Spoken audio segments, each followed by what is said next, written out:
Dalam tasbiyah dan tarbiyahnya, Nabi lebih mendahulukan tentang tasbiyah dan tarbiyah hati ketimbang tasbiyah dan tarbiyah amal. Karena masalah hati ini itu menyangkut masalah akidah, masalah keikhlasan, dan masalah tawaduk, masalahnya masalah urgen. Karena hati itulah yang menggerakkan amal. Hati itulah yang membuat ibadah bisa menjadi lebih khusyuk, lebih tawaduk dan semisal dengannya. Makanya itu dinamakan itu yang dinamakan hakikat. Makanya Nabi sering mengajarkan dalam beberapa banyak hadis disebutkan salah satunya hakikat kaya, kata Nabi, adalah bukan kaya harta tetapi kaya hati. Disitulah Nabi mentasbih bahwa orang yang memandang harta itu adalah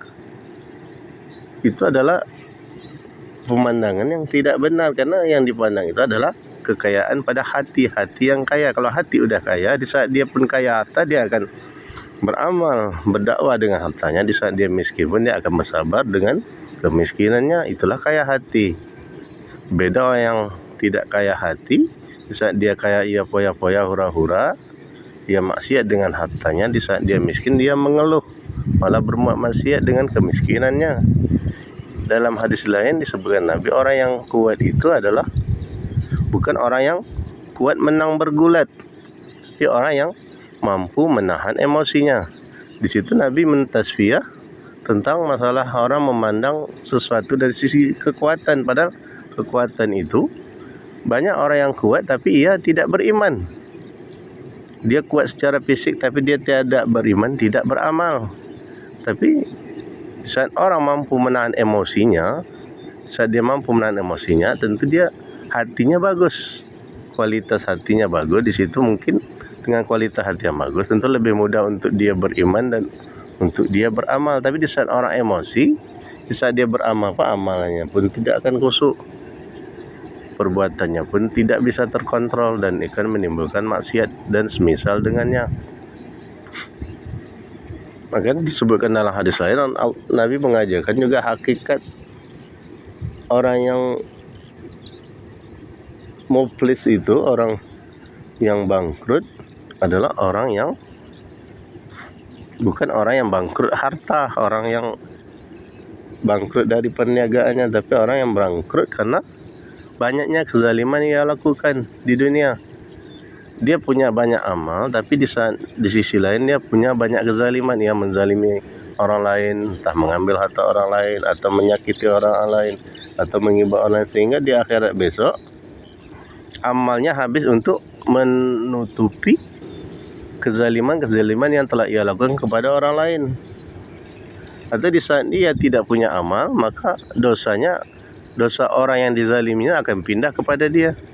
Itulah orang yang bangkrut pada hakikatnya, kata Nabi, bukan bangkrut dari sisi harta. Karena harta itu bukanlah suatu standarisasi. Karena Allah dah disebutkan Allah hanya melihat kepada walakin yanzur ila qulubikum wa amalikum. Allah melihat kepada hati, amalan hati, kualitas hati, wa amalikum, dan kualitas amal. Kualitas hati tentu dengan keikhlasan, dengan tauhid, dengan tawaduk dan semisalnya, dan kualitas amal tentu dengan ittiba, mengikuti perintah Nabi. Maka disebutkan dalam hadis, man amila amalan laisa alaihi amruna fahuwa raddun.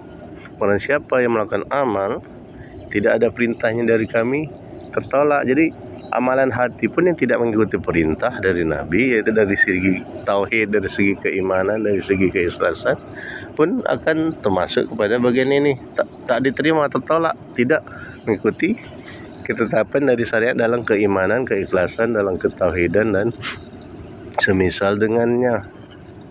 Jadi yang dikatakan hakikat itu adalah memperbaiki kualitas hati, tauhid, keikhlasan dan sebagainya, kemudian baru ditambah dengan kualitas amal. Itulah kualitas. Jadi secara kualitas yang dilihat adalah kualitas hati dan kualitas amal, kemudian baru ditambah dengan kuantitas. Setelah kualitas hati, kualitas amal udah bagus, baru memperbanyak amalan tadi. Fastabiqul khairat, berlomba-lomba dalam kebaikan, memperbanyak amal.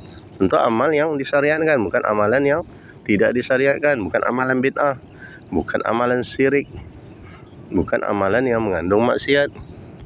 Jadi memperbanyak amal itu dalam amal yang disyariatkan.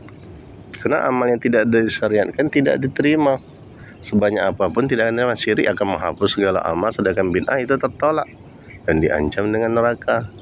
Jadi kembali kepada hakikat itu adalah yaitu memperbaiki kualitas hati dulu, kemudian memperbaiki kualitas amal, setelah itu memperbanyak amal yang setelah amalan yang telah bagus tadi diperbanyak dan saling berlomba-lomba. Fastabiqul khairat, berlomba-lomba dalam kebaikan, dalam kualitas hati, kualitas amal, dan memperbanyaknya.